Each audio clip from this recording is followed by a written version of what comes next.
예수님께서 바로 이 정체성에 대한 이야기를 해주셨어요. 이 정체성이란 말은 한국말로 하면은 변하지 않는 존재의 본질을 깨닫는 것을 뜻합니다. 그리스도인의 이 이덴티테트, 아이덴티티는 도대체 뭘까요? 이 본질은 무엇일까요? 예수님께서는 제자들에게 두 가지 비유로 말씀하셨습니다. 소금과 빛이다. 13절 너희는 소금이다 라고 딱 언급해 주셨어요. 사람은 소금 없이 살 수 없습니다. 그만큼 가장 귀한 존재라고 지금 말씀해 주신 것이죠. 우리 몸에 보통 0.99%에서 1% 정도의 염분이 있다고 합니다. 하루에 섭취할 양은 그래서 2g에서 3g 정도 알려져 있죠. 이 소금이 없으면 사람이 일단 움직일 수 없습니다. 또 운동을 하거나 땀을 많이 흘리면 반드시 소금을 섭취해 줘야 됩니다.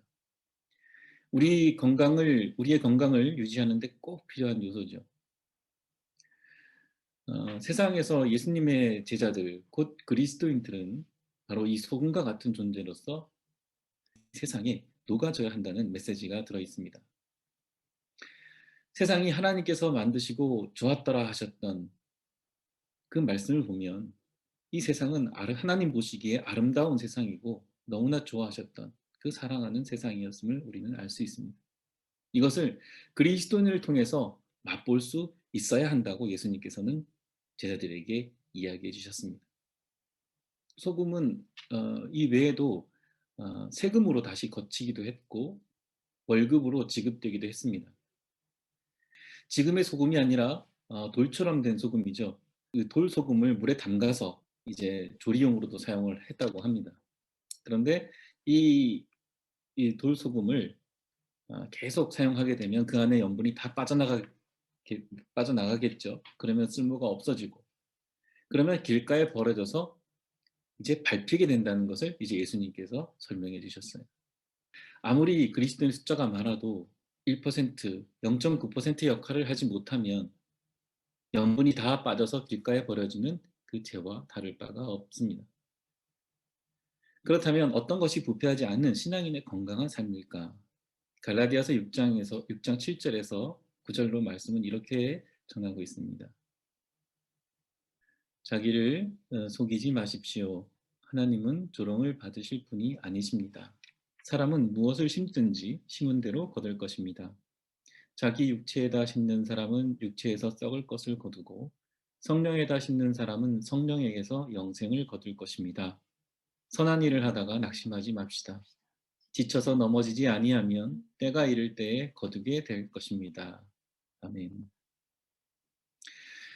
육체에다 심는 사람, 육체에다 심는다는 것은 인간 육체의 본능인 자기 자신의 유익과 자기 자신의 능력을 추구하면서 살 것인지 아니면 성령의 인도함을 따라 하나님의 거룩함을 이루며 살 것인지 이 육체에다 심는 사람은 이 본능에 따라 사는 사람이고 바로 이와 반대되는 사람은 성령의 인도하심을 따라 하는 사람이다 라고 설명하고 어떻게 살 것인가 라고 묻고 있습니다. 이 육체에 심는 사람에 대해서 이렇게 이야기합니다. 유다서 1장 16절에서 19절의 말씀입니다. 우리 함께 보도록 하겠습니다. 이들은 불만에 쌓여서 불평을 늘어놓는 사람들이요 자기들의 욕심대로 사는 사람들입니다. 그들은 입으로 허풍을 떨다가도 이익을 챙기기 위해서는 남에게 아첨을 합니다. 이 사람들은 분열을 일으키는 자들이며 성령을 받지 않고 본능대로 사는 자들입니다. 예수께서는 먼저 자신을 돌아보라고 하셨습니다. 이것이 소금의 짠맛과 부패하지 않는 역할을 할 수 있는 방법이기 때문입니다. 예수님께서는 인간의 본성을 알고 계시고 이것을 이야기하셨습니다. 정말 선한 것은 나로부터 나오는 것이 아니라 하나님으로부터 바로 성령으로부터 나와야 합니다. 그러므로 그리스도인은 예수님의 제자로서 사는 삶이란 바로 성령을 따라 사는 삶이라고 말할 수 있습니다. 가장 쉽게 확인할 수 있는 것이 바로 나의 말입니다. 나 자신에게 하는 말도 포함됩니다. 그리고 또한 나의 가장 가까운 사람들에게 하는 말은 어떤 말들인지 그것이 증명해 줍니다. 여러분의 말과 행동이 하나님의 거룩한 영을 통해 나오는 사랑의 말과 행동인 줄 믿습니다. 예수님께서 말씀하신 그리스도인의 정체성 또 한 가지는 바로 너희는 빛이라는 것이죠. 그 빛은 바로 너희들의 착한 행실이라고 말씀하셨습니다. 여기에서 착한 행실은 당시 율법학자들과 바리새인들의 의와 비교가 됩니다. 마태복음 5장 20절에서 이렇게 말씀하시죠. 내가 너희에게 말한다. 너희의 의가 율법학자들과 바리새파 사람들의 의보다 낫지 않으면 너희는 하늘나라에 들어가지 못한다.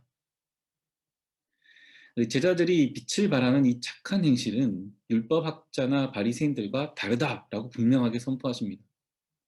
예수님께서는 제자들에게 다시 한번 묻고 계신 거예요. 율법을 주신 하나님의 본래 뜻이 뭐냐?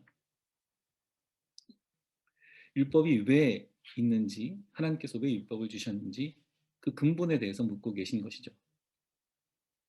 예수님께서 말씀하시는 더 나은 의는 바로 사랑이며 또한 이웃에 대한 사랑을 말합니다. 이 아가페 사랑의 순간은 하나님께서 창조하시고 좋아하셨던 것이 회복되는 순간이기도 합니다.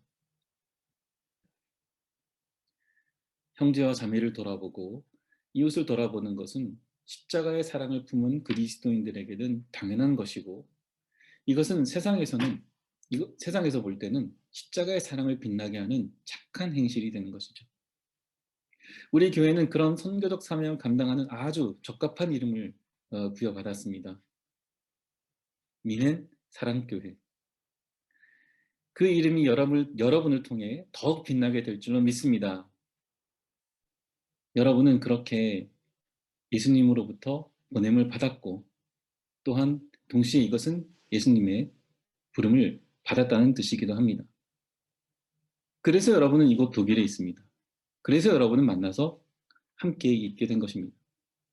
오늘 함께 읽었던 이 실로암에 관한 이야기는 바로 예수 그리스도를 통해서 우리의 눈이 밝아진다는 메시지입니다. 아무리 세상이 밝아도 어둠에 있으면 그리고 자고 있으면 아무 소용이 없죠. 예수님께서 제자들에게 분명하게 말씀하셨습니다. 내가 있을 동안 너희는 빛 가운데 있다는 것을 알아라. 그것을 확실히 믿는 여러분들에게는 그 광명의 빛이 여러분 안에서 그리고 가정에서 그리고 여러분의 일터와 그리고 삶의 자리에서 더욱 환하게 드러날 줄로 믿습니다.